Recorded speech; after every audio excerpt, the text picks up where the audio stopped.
A partir de agora, nós exibimos uma entrevista com o professor, comunicador Tatata Pimentel. No programa Personalidades, gravado na última segunda-feira, dia 22, ele falou sobre a sua trajetória, a sua paixão pela vida e o orgulho de ter feito do Roberto Valfredo Bica o Tatata Pimentel que todos nós aprendemos a admirar. Sem dúvida, o Rio Grande do Sul perde uma grande personalidade. Nós antecipamos a exibição desta entrevista inédita como uma última homenagem para este mestre da comunicação que faleceu nesta quarta-feira. Acompanhe o programa.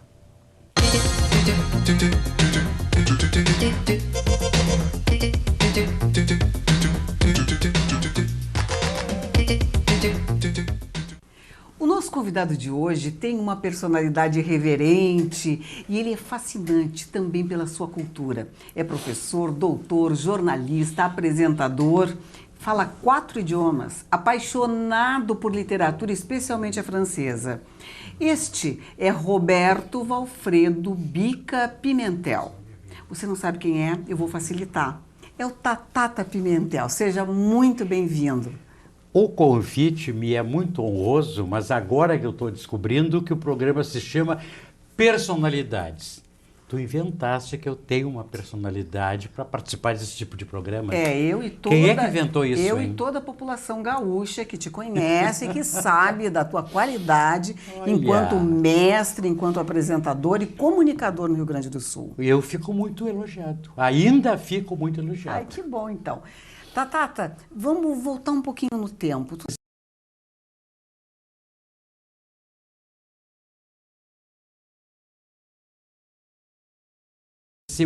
Dia 16 de abril, ariano. E segundo o horóscopo, um ariano perfeito. Que maravilha isso. Pais, a mãe era professora, né? Professora de francês? A mãe era Não, nem existia isso na época. A minha mãe era professora, Edu Alegrete, e como só havia uma escola na época em Alegrete, a escola, se não me engano, Oswaldo Aranha. Meu pai é carioca, empresário, a minha avó é do Paraná. Se encontraram todos em Santa Maria, meu pai vindo do Rio para trabalhar em Santa Maria, minha mãe vindo do Alegrete para trabalhar em Santa Maria, minha avó vindo junto, minha tia. Eu só nasci em Santa Maria, não temos parentes, nem amigos, nem nada. Passei 6 anos e de muda para Porto Alegre. Nossa, quanta gente em Santa Maria. Não é à toa que dizem que Santa Maria é a capital do mundo. Eu acho muito simpática. No meu tempo só tinha ferroviário e exército, mas pelas reportagens que eu fiz vida fora, eu fui muito a Santa Maria, e uma cidade que tem uma universidade muda de perfil completamente. Ela tem um perfil diferente de todas as cidades do Rio Grande do Sul, com exceção de Passo Fundo, Rio Grande, que também tem várias universidades e muito competentes. Em Santa Maria, como é que foi a tua infância? Conta um pouquinho disso pra gente. Minha infância foi a mais sonhadora, como eu sou até hoje, entende? Meu pai construiu uma casa, Rua Duque de Caxias, 175, perto da Pracinha dos Brinquedos. Centro. Naquele tempo era Coração, hoje ele já é do centro ali. Mas eu fui criado pela minha avó. Meu pai viajava muito, minha mãe passava manhã e tarde e noite na escola normal Olavo Bilac. A minha avó ficava em casa, só eu e 2 irmãs, eu sou mais velho, uma casa de 2 andares, naturalmente com galinheiro, jardim, e nós tínhamos, a minha avó trouxe do Paraná, eu te digo escravo, claro que não era, e foi o grande amigo de infância, o negro, que era negro, e a minha avó pegou, adotou quando tinha 7, 8 anos de idade, e trouxe para Santa Maria, e foi tratado pela minha família como membro da família até morrer com 99 anos. Então era a minha avó e o negro a correr pelo galinheiro, a matar galinha. Eu adorava ajudar minha avó a matar galinha, cortar o pescoço. Então, horror, eu sempre fui sádico. Fazer isso aí, a minha avó cozinhava maravilhosamente bem. Mas dentro de tudo isso que tu diz, infância, nós não tivemos nada de, embora minha mãe da fazendeira do Alegrete, nós não temos nada de tradição gaúcha. A minha família, até a morte do meu pai e da minha mãe, nunca foi de time de futebol, Nunca foi de ir a estádio, nunca se fez churrasco na vida, na minha Chimarrão. casa. E até hoje eu tenho várias cunhas que a gente ganha no decorrer da vida jornalística. Não sei fazer chimarrão. Nossa. Então nós não temos nenhum vínculo, entende? Local. Tradicional. Aqui, tradicional daqui. Então, aí eu resolvi viajar pelo mundo e ficar internacional. Olha só, mas muito mais fácil isso. Que tu, O quê? Essa tua opção de viajar pelo mundo e se tornar internacional foi muito mais fácil. Eu ganhando como professor e lecionando em Cachoeirinha, que foi meu primeiro emprego de professor, eu viajava anualmente pelo mundo inteiro. Eu não sei como é que eu conseguia. Que maravilha. Eu não sei de onde é que eu tirava o dinheiro e a coragem. Vieste de Santa Maria para Porto Alegre. Tu lembra da tua primeira impressão? O que te marcou assim quando chegou em Porto Alegre? Inclusive, escrevi nessa primeira impressão o Sérgio Gonzaga, diretor da URGS, lá da editora da URGS, fez uma série de livros, Nós os Gaúchos. E o primeiro foi de noite, pelo trem noturno, aquele vagão imenso de grande que vinha de São Paulo, em francês.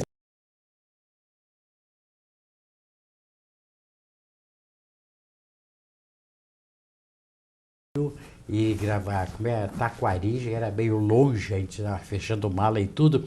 Ver a Doca das Frutas quando ficava no centro de Porto Alegre e ver um rio pela primeira vez na vida. Eu tinha 7 ou 8 anos de idade.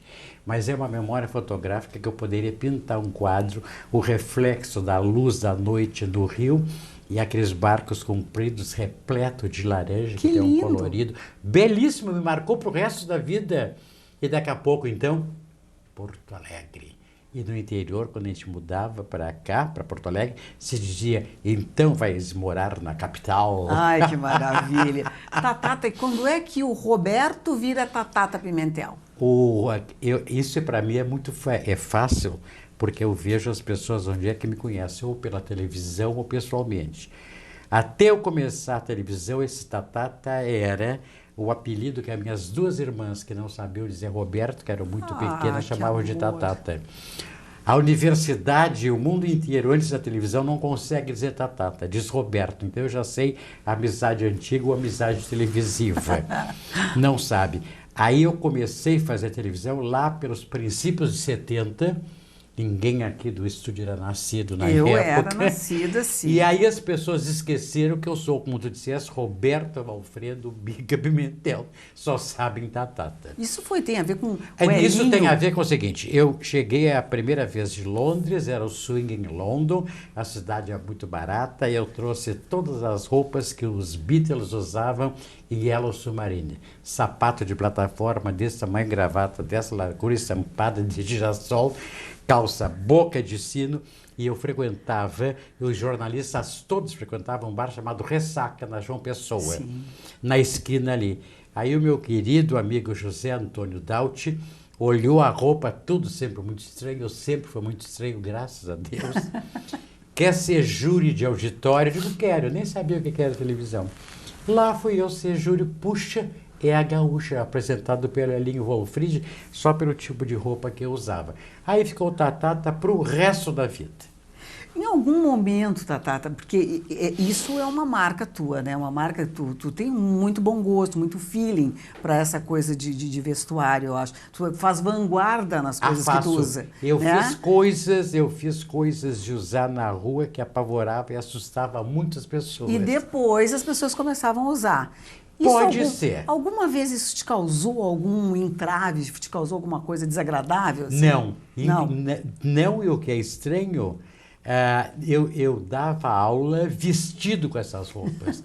Eu fui a primeira pessoa a usar Maxi Mantô em Porto Alegre, que era aquele sobretudo, claro que é chique, que era aquele sobretudo que ia pelo tornozelo. Eu fui a primeira pessoa a usar casaco de pele que eu comprei em Amsterdã, que era pele de foca, e ia dar aula de noite com aquele casaco. E alguns alunos meus hoje, que já têm quase a minha idade, dizem, as tuas aulas eu não me lembro, mas não esqueço a roupa com que tu dava as aulas. Na década de 70, tu dava aula em escola, na verdade. Não. A primeira escola que eu fui nomeado, eu estava na faculdade ainda, Escola Agrícola Daniel de Oliveira Paiva, Cachoeirinha, e eu só saí dessa escola porque inventaram, eu já fazia televisão. Sim. Inventaram um programa às 5 horas da tarde e não dava para ir Cachoeirinha, Porto Alegre. Aí coincidiu com o concurso, o último concurso temático para francês. Passei e fui dar aula então no Infante do Henrique. Eu passei 10 anos em cada escola, 10 anos em Cachoeirinha, 10 anos no Infante do Henrique e 10 anos no Júlio de Castilhos. Isso é fidelidade, né? Hã? É fidelidade. Fidelidade não, porque eu adoro até hoje ser professor. Sabe o que eu estou fazendo hoje? Hoje, em 2012, eu tenho um grupo de 2 psiquiatras que têm aula comigo de narrativa. Que maravilha. Mulheres maduras, uma mais jovem, mulheres maduras, sapientíssimas, viajadas pelo mundo inteiro, que têm aula comigo todos os sábados sobre narrativa e narratologia. Que maravilha. Eu acho. E adoro, é sábado, é o único horário disponível. Então eu continuo dando aula para elas. Olha só, cursaste letras também e direito na URGS, não é? Eu fiz, era um vestibular que era muito interessante, não havia opção, só fazia Zoom. E o único vestibular na URGS que não coincidiam as datas era o de letras e o de direito, porque a banca era a mesma. Eu pedi paz no latim, isolda, paz, mulher, português. Então, era o único vestibular que dava para fazer um em letras e outro em direito. Fiz os dois e, infelizmente, passei nos dois. E daí? Aí a família disse, não, tu vai fazer os dois agora, porque é muito importante ser advogado. Até hoje eu pago a ordem e nunca advoguei na minha vida. Então, mas serviu para alguma coisa, certamente? Serviu para as amizades que eu conheci, desde o Odônio ao Plauto Faraco de Azevedo, Madeira, essa gente que está em Brasília, famosa, foi a última turma do direito e que os professores eram todos sumidades. Que maravilha. Era fenomenal. Agora tem de colocar o seguinte, isso foi antes da ditadura.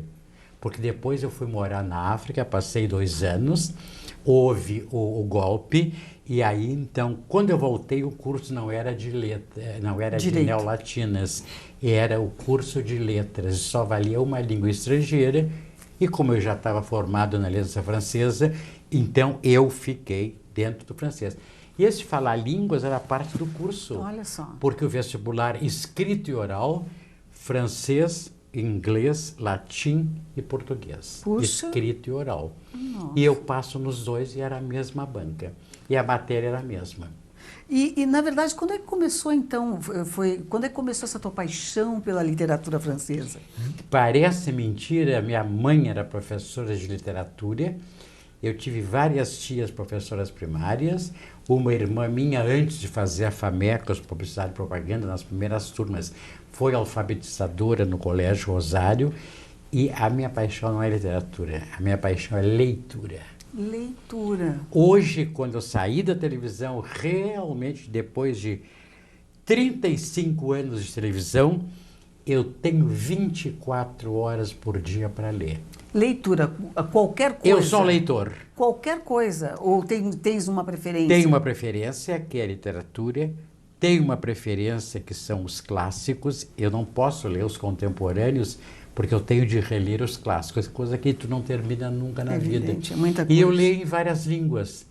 Então, para mim, me facilita. Eu leio Dante italiano, eu leio Camões, o português da época. Bom, literatura francesa, eu entrei para a Aliança Francesa com 11 anos e me formei com diploma de Nancy aos 15 anos. Né? Nossa! Quando entrei no curso de letras, o meu francês era igual do professor que me examinava. Tatá, quem lê tanto assim, escreve muito bem livros. Eu não sou escritor, eu escrevo muito bem, eu escrevo, mas eu nasci com um problema de visão.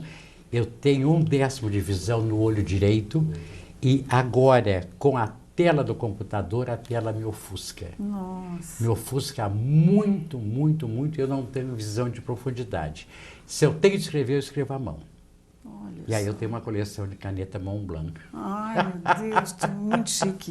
Muito chique. E como é que foi essa tua passagem por Dakar? Como é que foi isso na África? Eu fiz vestibular para entrar na universidade para me ver livre da minha família, pai e mãe, me ver livre, para me ver livre de Porto Alegre, para me ver livre do Brasil, que eu sabia que tinha coisas mais civilizadas, mais modernas e mais contemporâneas de Porto Alegre de 1950, que foi o período que eu fiz o Júlio de Castilhos. Eu sou produto do Júlio de Castilhos. Eu fiz o ginásio e o clássico do Júlio de Castilhos e a URGS gloriosa, que eu fiz tudo na URGS, as outras não existiam. Aí eu queria uma bolsa para o exterior. Aí eu entro na faculdade de Direito e vejo no quadro de avisos troca de estudantes do Senegal com o Brasil pelo Itamaraty. Por aí que eu vou. Não, eu me inscrevi. Os professores da universidade não sabiam onde ficava o Senegal. Tinham a menor ideia. Fui. Avião Correio Aeronacional de hélice, girando, atravessei Recife, Dakar. Foi ao Rio, aquela coisa toda? Fui ao Rio, peguei o passaporte especial que eu tenho até hoje, visto do Senegal, para estudar, porque a Universidade do Senegal é a maior universidade francesa fora da França. Nossa! A África inteira estudava na faculdade de Dakar, que já era 20 vezes maior do que a URGS. Quanto tempo tu ficou lá? Eu fiquei 2 anos, 1 ano e meio na universidade, e como eu estava em Neolatinas, então eu preparei o seguinte: 2 meses na Espanha, 2 meses na Itália, que não queria mais sair, que é uma coisa fenomenal, e o resto do ano em Paris. Peguei o outono e inverno em Paris e cheguei no Brasil 5 de dezembro, 2 anos após. Quando eu cheguei era um outro Brasil. E tu outra pessoa, lógico. Eu nasci, o Tatata Pimentel, que vocês me conhecem por aí, nasceu ao chegar desta viagem. Tatata, eu estava lendo uma entrevista onde tu fala que tu é apaixonado também pela Espanha. Eu sou transtornado pela cultura espanhola. Como é que é isso? Eu sou essa é uma história muito gozada. Eu fui o primeiro homem, rapaz, em Porto Alegre a ter o peito de fazer aula de balé clássico com Tony Sides Petzold, escondido dos pais, porque só dança quem é viado, né? Tem de ser viado para dançar balé. Era o que se pensava em Porto Alegre e continua se pensando. Então eu escondido, eu saía do Júlio de Castilhos, que ficava aqui na Riachuelo, ia fazer aula de balé com a Tony, quando a escola atingiu o apogeu, e a Tony precisava de vários homens para montar a Bela Adormecida. Tá bem, começamos a ensaiar, passamos 1 ano ensaiando balé, 4 atos, sem orquestra, disco, disco, E tu já dançava gravado. antes disso? Não, eu dançava muito em reunião dançante, mas o único local para dançar era o Clube do Comércio. Não havia boate em Porto Alegre. Não havia nenhum local público em Porto Alegre. Só clube? Só clubes. Bom, depois de uma viagem como essa, paraste na Espanha e te apaixonou pela Espanha, porque eu vi uma matéria onde tu diz isso com muito ênfase. Na escola de dança da Tony, ela contratou um professor espanhol de flamenco. A primeira vez que em Porto Alegre tinha alguém que ensinava flamenco. Aí lotou de gente, era uma novidade, porque a Tony estava montando o Capricho Espanhol do Rimsky-Korsakov. Era o Marcelo Miralles. Aí eu entrei de cabeça no flamenco, já conhecia espanhol, já falava, já escrevia, e aí a minha paixão pela Espanha caiu de ponta cabeça. E então depois, tu dança flamenco até hoje? Danço, a Cadica queria dançar comigo. Ai, que maravilha, A Cadica Tatata. dizendo, vamos nós dois fazer o coroamento do meu espetáculo. Eu digo, a Cadica. Aí outra coisa que ninguém sabe, toco castanholas a nível internacional. Mas e quando é que vai ser esse show? Nunca, só para mim em casa. Não sou louco. Outra coisa que pegava muito mal. Então, imagina o fruto de que cidade, que cultura eu sou. Tinha de ser muito maricas para tocar castanholas. Hoje, balés masculinos e os homens inteiros tocam castanholas. E esses espanhóis com as companhias que vêm aqui inteiro, naquele tempo, tinha de ser maricas homem que tocasse piano, tinha de ser maricas homem que dançava, tinha de ser maricas homem que falava francês, tinha que ser maricas... Tudo isso eu suportei. E tem uma prova gaúcha, sob medida, quando o Charles Trenet veio cantar no Cinema Imperial, a população inteira de Porto Alegre, os playboys que estacionavam em frente ao Clube do Comércio, que era o Imperial ali, se reuniram 200, 300 pessoas para vaiar o Charles Trenet, porque era um homem que cantava francês, logo era um homem viado. Nossa Senhora. Ele cantou a Baixa de Vaias. Isso era o Porto Alegre que eu nasci. Meu Deus. Viver com uma situação... Não, eu sobrevivi, não sei como. É verdade. Era um preconceito nessa cidade. Que não me mata, me fortalece, diz aquele dito popular, Como eu né? nunca liguei para... Se eu ligasse para a opinião dos outros, eu jamais teria feito televisão. Uhum. Essa coisa da homofobia hoje está muito aberta, o pessoal... Hoje, mas naquele tempo era normal. É verdade. Naquele tempo era completamente normal. Sofri bullying no Júlio de Cacilhos, na hora da aula da ginástica, mas ninguém falava em bullying, nem se podia reclamar, nem nada. Eu sou sobrevivente. Olha só. Em Porto Alegre aqui. Isso eu acho que o pessoal da cidade ou do Rio Grande do Sul nunca foi atacado frontalmente, entende? Mas já tive várias colocações impedidas, entende, por causa disso. Mas que coisa. Mas hoje não mais, né? Não. Olha, não mais porque eu nem ligo mais. Bem, eu acho que uma vida como essa que tu levou, tu deve ter sofrido muitos preconceitos, mas hoje não mais. Olha, levei, mas eu me cheguei perto dos intelectuais de Porto Alegre. Gente do Instituto de Artes, gente do grupo de dança da Tony, gente que pintava, gente que escrevia, como a Lara de Lemos. Esse tipo de gente eu não sabia que existia, que estava disponível em Porto Alegre. Então parei de frequentar o que hoje eu chamo, e até gozado, parei de frequentar a canalha. Ou então fui frequentar a canalha mesmo, que não era o establishment. Aí descobri Manelito de Ornelas, Luiz Fernando Veríssimo, fundamos um jornal Lupasquim, no Encoraçado Botequim, que todo mundo escrevia, que era bem debochado, era bem a minha cabeça, entende?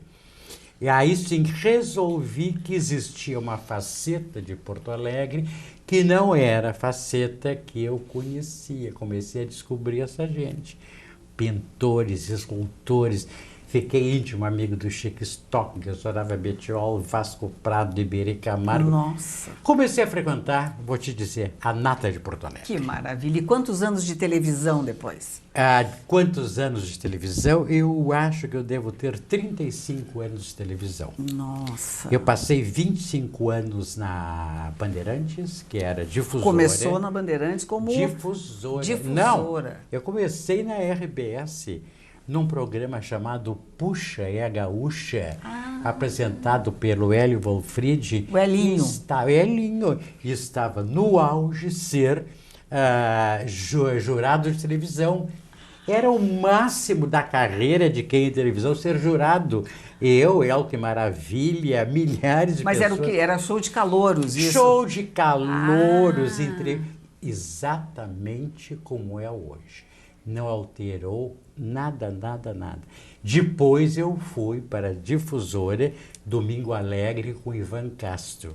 Depois, na Difusora, fiz, quando a Globo depois retirou o título, Show de Mulher, que era um programa fenomenal. Fantástico esse.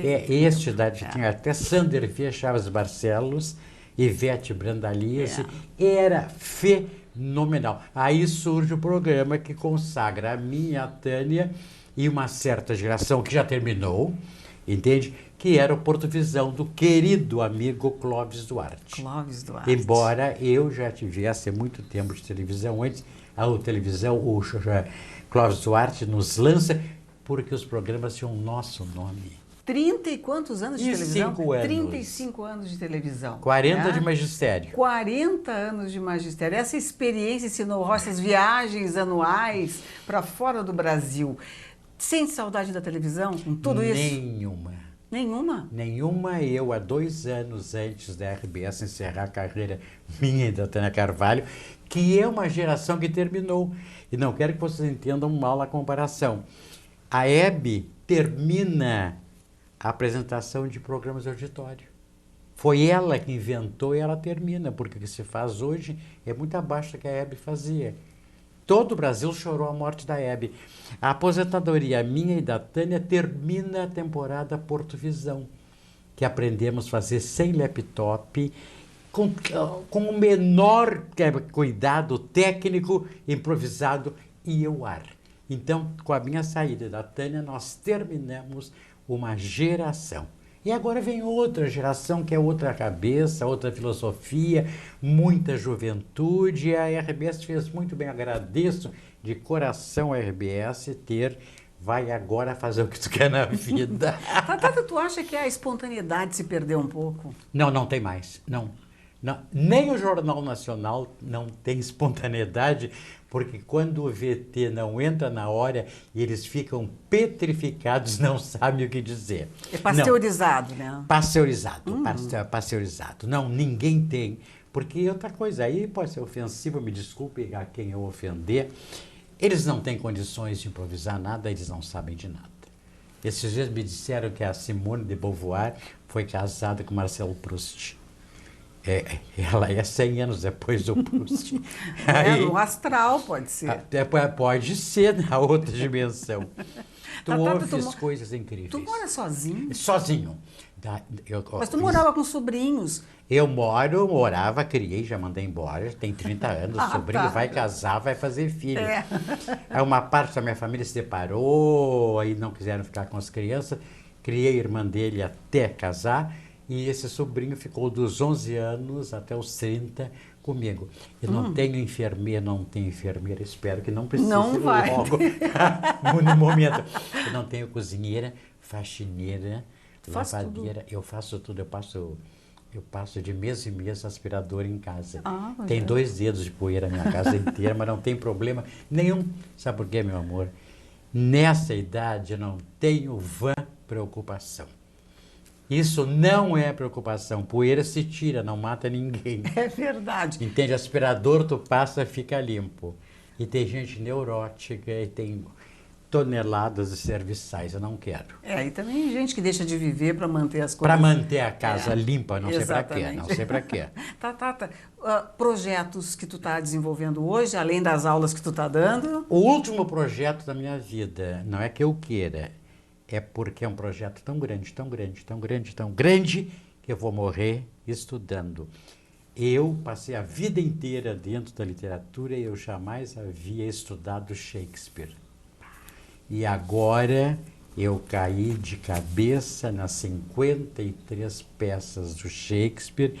Eu estou lendo Shakespeare manhã, tarde, noite, madrugada. Comprei todos os vídeos que são filmes ou teatro filmado do Shakespeare. Comprei dicionários do inglês da época do Shakespeare. E vou morrer lendo Shakespeare, porque alguém de letras e leitor como eu não pode deixar de estudar Shakespeare. Meu querido amigo, meu mestre, agradeço demais a tua presença conosco. Pena que esse tempo acaba ficando tão pouco para tanta coisa que a gente quer conversar, né? Mas acontece que eu falo a tripa forra. Expressão português que tem acento grave quando as pessoas têm acento da crase. Crase não é acento. A tripa forra, eu abro a boca. O meu sucesso como professor ou como apresentador é que eu abro a boca e não calo mais. Me desculpe se vocês ficaram zonzos em casa. Nossa, muito conteúdo. Ela fez 30 perguntas, só conseguiu me fazer 5. Muito obrigada, querido. Foi um prazer enorme. Querida, obrigado. Eu não me propus a fazer aqui um programa celebridade. Não. Isso corre por conta de vocês. Mas tu é a nossa celebridade. Muito obrigada. Eu que agradeço. Agradecemos muito a companhia de vocês e por hoje ficamos por aqui. Até a próxima semana. Até lá.